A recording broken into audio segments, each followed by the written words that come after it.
Hello everyone and welcome to the daily morning podcast. सबसे पहले हम शुरुआत करते हैं इंडियन मार्केट की परफॉर्मेंस की लास्ट वीक में। लास्ट वीक एक बहुत बड़ा इवेंट था फेड मीटिंग के आउटकम का, जहां पर फेड ने 50 बेसिस पॉइंट्स से रेट कट किया था। तो उसका ग्लोबली मार्केट में एक अच्छा खासा रिएक्शन देखने मिला था एंड इंडियन मार्केट्स ने भी बहुत अच्छा रिएक्शन दिया था फेड के इस 50 बेसिस पॉइंट के रेट कट से।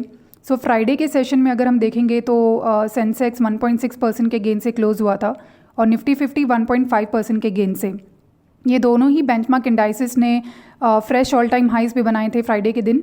और अगर हम ब्रॉडर मार्केट के परफॉर्मेंस की बात करें तो निफ्टी मिड कैप 100 1.4% के गेन से क्लोज हुआ था फ्राइडे में एंड निफ्टी स्मॉल कैप 100 बंद हुआ था 0.98% के गेन से। Now if you take a look into the sectoral performance on BSE then काफ़ी सारे इंडाइसेस जो हैं वो पॉजिटिव नोट पे क्लोज हुए थे, जिनमें सबसे ज़्यादा गेन्स हमें देखने मिला था BSE रियलिटी में which was up by 3.2%, followed by BSE capital goods and BSE auto which were up by 2.3% and 2.1% respectively. BSE commodities index भी देखें तो हम 0.9% के गेन से क्लोज हुआ था and BSE oil and gas and BSE IT close हुआ था 0.8% एंड 0.7% रिस्पेक्टिवली गेन से। अगर हम ओवरऑल मार्केट ब्रेथ की बात करें तो कम से कम 2383 स्टॉक्स एडवांस हुए थे और उसके अगेंस्ट में 1572 स्टॉक्स डिक्लाइन हुए थे। तो ओवरऑल मार्केट ब्रेथ जो है वो फेवरेबल रहा था on Friday session.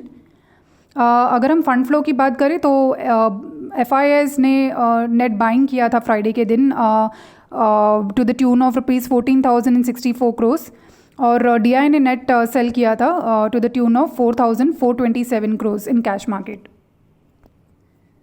So with this, now let's focus on the stocks which are in news. So first one is Adani Total Gas. So Adani Total Gas को कम से कम $375 million का funding मिला है from the international lenders.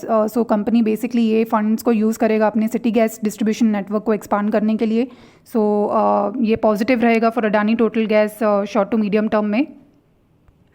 Bharat Heavy Electricals को NTPC से 6,100 crore rupees का order मिला है EPC पैकेज का, जो है for 1/800 megawatt super critical thermal power project के लिए। So positive for Bharat Heavy Electricals in short to medium term. इसके अलावा टाटा स्टील ने सक्सेसफुली ब्लास्ट फर्नेस स्टार्ट किया है ओडिशा में कलिंगानगर में और कंपनी इसके अंदर 27,000 करोड़ का इन्वेस्टमेंट भी करने वाली है फेज़ 2 एक्सपांशन के लिए, जो ये इस पर्टिकुलर साइट का overall capacity 3 million metric tons per annum से 8 मेट्रिक टन्स पर एनम कर देगा। सो ओवरऑल टाटा स्टील के लिए लॉन्ग टर्म के लिए ये पॉजिटिव है। रैमको सीमेंट्स ने अपना सीमेंट ग्राइंडिंग कैपेसिटी बढ़ाया है उसके 2 फैसिलिटीज़ में, जो कि है आंध्र प्रदेश और तमिलनाडु में। आंध्र प्रदेश का कैपेसिटी बढ़ा है from 1.5 metric tons per annum to 2 metric tons per annum और तमिलनाडु का कैपेसिटी बढ़ा है from 1.6 metric tons per annum to 2 metric tons per annum. ये पॉजिटिव है for Ramco cements over medium term. Samvardhana Motherson ने 4,938 करोड़ रुपीज़ रेज़ किया है from a QIP। So it will be positive for Samvardhana Motherson in short term. इसके अलावा matrimony stock भी focus में रह सकता है क्योंकि कंपनी ने एक नया जॉब बिजनेस मैनी जॉब्स के नाम से स्टार्ट किया है which will be for the grey collar jobs market और इसका इनिशियल लॉन्च कंपनी ने तमिलनाडु के लिए रखा है which will be both in English and Tamil. So overall ये कंपनी के लिए लॉन्ग टर्म के लिए पॉजिटिव रहेगा। Now let's focus on the IPOs which are going to open for bidding today. सो आज मनबा फिनांस का IPO ओपन होने वाला है बिडिंग के लिए, जिसका प्राइस बैंड सेट किया था 114 to 120 रुपीज़ पर शेयर के अंदर और टोटल IPO साइज़ है ₹150 करोड़ का, जो कि एंटायरली फ्रेश इशू है। तो हम ये पर्टिकुलर स्टॉक पे भी फोकस कर सकते हैं। अब कोई इनसाइडर ट्रेडिंग डेटा को देखते हुए ward wizard innovations and mobility में प्रमोटर ने 6 लाख शेयर्स सेल किए हैं 16 सितंबर को और 9.9 लाख शेयर्स सेल किए हैं 17 सितंबर को। If we look into the pledge share details, then in case of Lloyds Metal and Energy, promoter Triveni Earth Movers ने 25.5 लाख शेयर्स के ऊपर प्लेज क्रिएट किया है 19 सितंबर को और 361 वैम में प्रमोटर करण भगत ने 96,716 शेयर्स के ऊपर प्लेज क्रिएट किया है और प्रमोटर शिल्पा भगत ने 11.03 लाख शेयर्स के ऊपर प्लेज क्रिएट किया है ऑन 16 सितंबर। अब अगर हम बात करें कुछ बल्क डील्स डेटा की, तो अरविंद फैशंस में वैनगार्ड ग्रुप ने 6.71 लाख शेयर्स बाय किए हैं, जो कि 0.5% ऑफ द स्टेक है एट ₹588.7 पर शेयर। कॉनकॉर्ड बायोटेक में भी वैनगार्ड ग्रुप ने 12.74 लाख शेयर्स बाय किए हैं, जो 1.05% स्टेक है फॉर ₹331 करोड़। और उसके अगेंस्ट में यूबीएस प्रिंसिपल कैपिटल एशिया ने 7.4 लाख शेयर्स सेल किए हैं, जो कि है 0.7% स्टेक। 5 स्टार बिजनेस फाइनेंस में भी वैनगार्ड ग्रुप ने 37.8 लाख शेयर्स बाय किए हैं, जो 1.28% स्टेक है एट ₹304.7 करोड़। और उसके अगेंस्ट में यूबीएस प्रिंसिपल कैपिटल एशिया ने 15.8 लाख शेयर्स सेल किए हैं एट ₹804.7 पर शेयर। इसके अलावा जीनस पावर इंफ्रास्ट्रक्चर में भी वैनगार्ड ने 0.5% स्टेक बाय किया है एट ₹416.3 पर शेयर।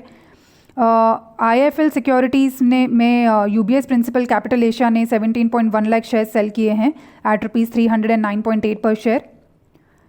मार्क्सन्स फार्मा में यूबीएस प्रिंसिपल कैपिटल एशिया ने 34.04 लाख शेयर्स सेल किए हैं एट ₹317.2 पर शेयर।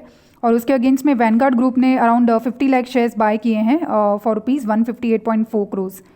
सांसरा इंजीनियरिंग में भी वैनगार्ड ग्रुप ने 3.19 लाख शेयर्स बाय किए हैं एट ₹1669.4 पर शेयर। और वाटेक वबैग में वैनगार्ड ग्रुप ने 3.13 लाख शेयर्स बाय किए हैं एट ₹1516.2 पर share. Now finally, let's see what is the likely opening for Indian market today. So US market on Friday has ended flat after a rate cut euphoria, which has led to a rally of about 1.3 to 1.6% on a week-on-week basis across the benchmark indices of US. But Friday के session में अगर हम देखेंगे तो जो major indices हैं जैसे कि डाउ, S&P 500 और नेस्डैक वो मार्जिनल लॉसेस के साथ क्लोज हुए थे। बट एशियन मार्केट्स मोस्टली अगर हम देखेंगे तो अभी पॉजिटिव में ट्रेड कर रहे हैं। सो एक पॉजिटिव ओपनिंग एक्सपेक्टेड है हमारे इंडियन मार्केट के लिए for today. So this was all about the daily morning podcast. Thank you everyone for listening. Investment in securities market are subject to market risks. Read all the related documents carefully before investing.